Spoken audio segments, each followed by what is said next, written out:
A carón da capela, unha carpa na esplanada sita tras o fogar de Santa María, será este ano o espazo reservado á 9ª edición de Cultura Aberta. Do 5 de xullo ata o 5 de agosto, que vai a ser o período de tempo que este aberta esta carpa para que todos poidan acudir, para que poidan disfrutar da nosa cultura e para que ali todos nos encontremos coas nosas raíces, pero sin esquecer tamén que como pobo, non, camiñamos e que nos vamos abrindo tamén nos temas culturais. Cine os martes, 5 proxeccións ás 9:30 da noite que comezan o día 5 coa estrea da película Pelerinaxes. Frankenstein 04155, cantando a Manuel María, Os fenómenos e vida, completan a carteleira.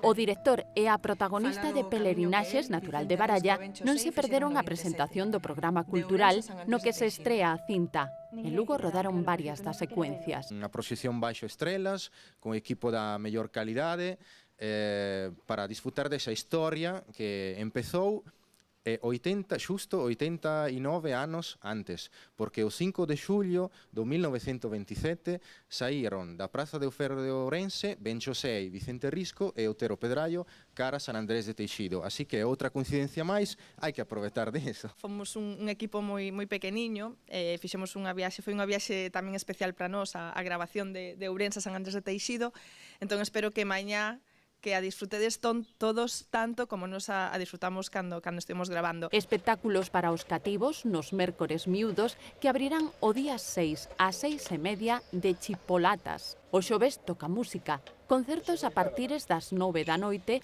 que principian o día 5 co grupo ITH con Fran Amil e a Tribo Incomprensíbel. Teatro os venres de Escea, con obras de Talía Teatro, Teatro do Morcego, Mago Martín Camiño, Pista 4 e Ibuprofeno Teatro. Creo que a cultura é un recurso económico importante, dende logo o compromiso da Deputación de Lugo, máis alá de manter cultura, tamén é transmitir cultura e desenvolvela como recurso económico na provincia, porque creo que temos sobradas mostras de que isto pode consolidarse. Unha trintena de actividades culturais de balde aberta a todos os públicos.